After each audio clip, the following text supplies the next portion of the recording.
About the union territories, ठीक है। 239 article, देखो जो इम्पोर्टेंट है वही याद करना है। पार्ट 8 आपसे नहीं कोई पूछेगा, बस नाम याद रख लीजिए कि पार्ट 8 के अंदर आपका क्या है, यूनियन टेरिटरीज है। पार्ट 9 इम्पोर्टेंट वन है, पंचायत ऐड होते हैं, पर इसके आर्टिकल इम्पोर्टेंट नहीं है, ये इसको हटा दीजिएगा। 243 से 2 मतलब एक ही आर्टिकल है, ठीक है।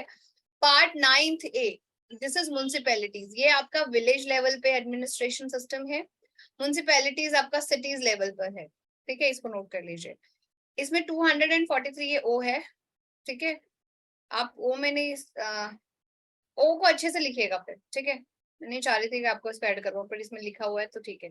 बट आपसे कोई भी इसके आर्टिकल्स वगैरह नहीं पूछेगा, because it is not in your syllabus. आपके 12 टू 35 जो आर्टिकल हैं वहीं तक आपके सिलेबस में है, जो आपका फंडामेंटल राइट्स के अंदर था। 243P, 243Z, ये रहने दीजिए, मेरे हिसाब से मत नोट करिए तो भी चलेगा, ठीक है। देन कोऑपरेटिव सोसाइटीज, ठीक है, ये भी आपके सिटीज लेवल पे जो है एडमिनिस्ट्रेशन में ही आता है, ठीक है। Part 10 scheduled in the tribal areas, ठीक है, जो कि 244 से 244A। देखो आर्टिकल्स के नंबर बिल्कुल भी आप लोगों के लिए मैटर नहीं करते हैं। जो मैटर करते थे आर्टिकल वो 12 टू 35, या मतलब 1 से लेके 35 आर्टिकल्स तक ही आपके काम के थे, 1 से 35, ठीक है जी। तो 1 से 35 पर ही आप फोकस करोगे, और आर्टिकल्स पर टाइम वेस्ट नहीं करना है आप लोगों को, ठीक है। शेड्यूल्ड एंड ट्राइबल एरिया के बारे में मैंने आपको समझाया था।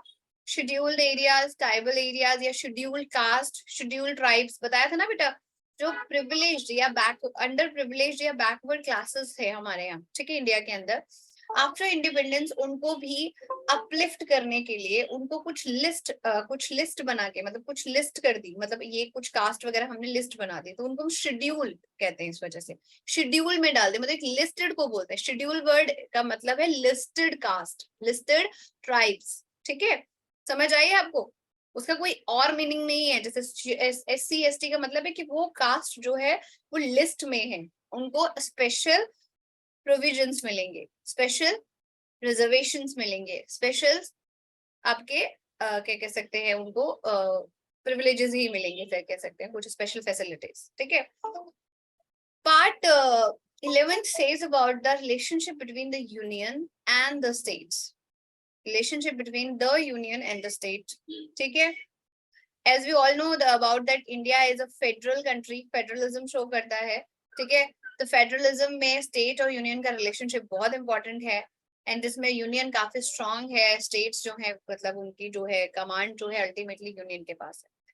Part 12 is talk about the finance, property, contract and suits, ठीक है। ये लॉ से, लीगल टर्म्स से रिलेटेड है, जो कि आपको नहीं करना है, मतलब सिर्फ लिखना है इनके नाम, आप लोगों को इतना ज्यादा ध्यान में नहीं देना, ठीक है। चलिए, सो नेक्स्ट आपका पार्ट 12 के बाद we have to focus on the next part. जो इंपॉर्टेंट पार्ट्स बता रही हूँ वही आप लोगों को करने हैं, सारे नहीं करने। बार बार रिपीट में इसलिए करती हूँ कि बच्चे कई बार बात सुनते नहीं है। Part 13 trade, commerce and intercourse with in the territory of India, ठीक है, मतलब बिजनेस वगैरह जो है वो आप इंडिया के टेरिटरी में कर सकते हो। ये आपका फंडामेंटल राइट्स में आता है, राइट टू फ्रीडम में, ये भी याद रखिएगा, ठीक है। But no need to cram this as a part, ये आपका फंडामेंटल राइट्स में आएगा तब याद कर लीजिएगा। हाँ, लिखना जरूर है, ठीक है।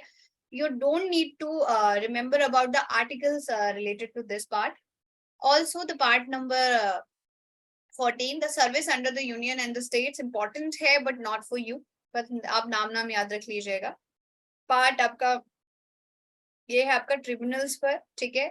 ये आपका है इलेक्शंस पर, मतलब ये था आपका 14 part 14A। Part 15 elections important है, आपसे पूछा हो सकता है कि which part of constitution deals with the elections, so part 15, ठीक है। ये है आपका पार्ट 14A, जिनको कंफ्यूजन हो रही है उनके लिए लिख दे रही है, ठीक है, क्योंकि ये रोमन्स में लिखा हुआ है। नेक्स्ट है 16th part, special provisions related to certain classes. Certain classes means वही SC STs वगैरह के लिए।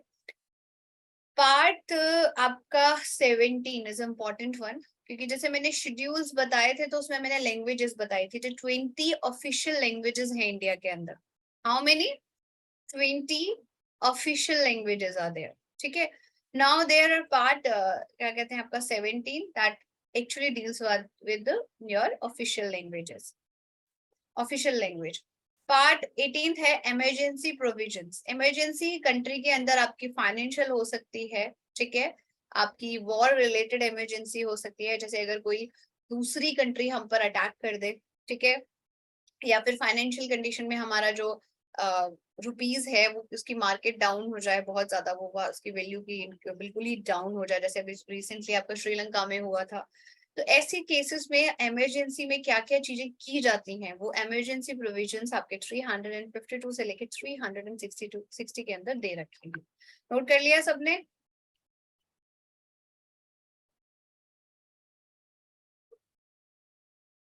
हो गया? Rishabh, Amritya, Satyam, ma'am done. No ma'am, no ma'am. जल्दी करो। Yes ma'am.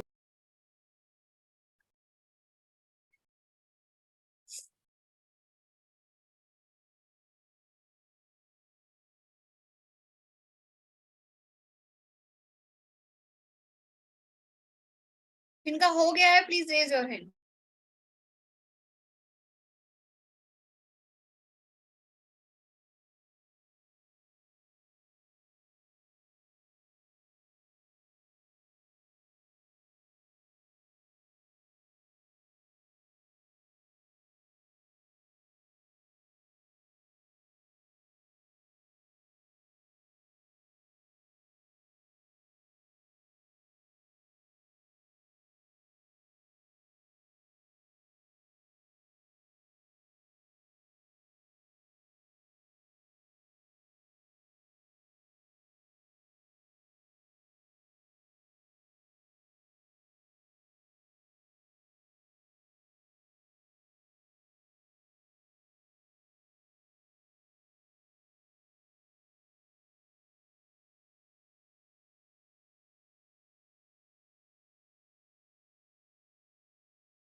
Rishabh, Amritya, Shankar, Satyam, please do it fast.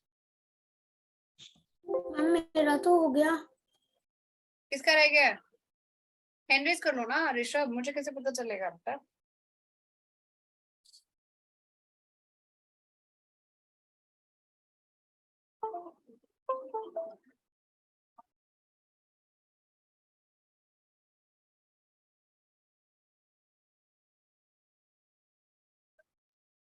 जल्दी करिए बेटा, अमृत्या जल्दी करो बच्चे। चलिए, सो नेक्स्ट हमारे पास है 18 तक हो गया। Next part is part number आपका और है ये इमरजेंसी प्रोविजन, दोबारा रिपीट हो रहा है, इसको मत लिखिएगा, मतलब ये हो चुका है ऑलरेडी आप लोगों का। पार्ट 19 मिसलेनियस, मतलब इसमें जो रह गए रेस्ट ऑफ द टॉपिक जो रह चुके हैं वो डाले हुए हैं, ठीक है। Part 20 amendment in the constitution, ठीक है, कॉन्स्टिट्यूशन में कोई चेंज करना है, ठीक है, मैंने आपको बताया कॉन्स्टिट्यूशन में चेंज करने को बोलते हैं अमेंडमेंट, ठीक है। तो ये नीड हो सकती है आगे जाके कि भाई हमें कॉन्स्टिट्यूशन के अंदर चेंज करना पड़े, तो वो हमारा आर्टिकल नंबर 68 में दे रखा है, जो कि इंपॉर्टेंट है, या ऐसे भी आपको पता होना चाहिए। Part 20 deals with the amendment of the constitution, article number 360। बेटा आराम से बैठो, ठीक है। फिर part 21 says about the temporary, transitional and the special provisions, इनका सिर्फ नाम करना है आपको, ठीक है, नाम याद रखना है। पार्ट 22 जो है that is short title, commencement, authoritative text in Hindi and repeals, ये भी सिर्फ आपको नाम याद रखना है इनका, ठीक है, जो कि इम्पोर्टेंट भी नहीं है। देखने के लिए और लेटेस्ट एग्जाम अपडेट्स जानने के लिए डाउनलोड करें कैरियर डिफेंस स्कूल का एंड्रॉयड ऐप।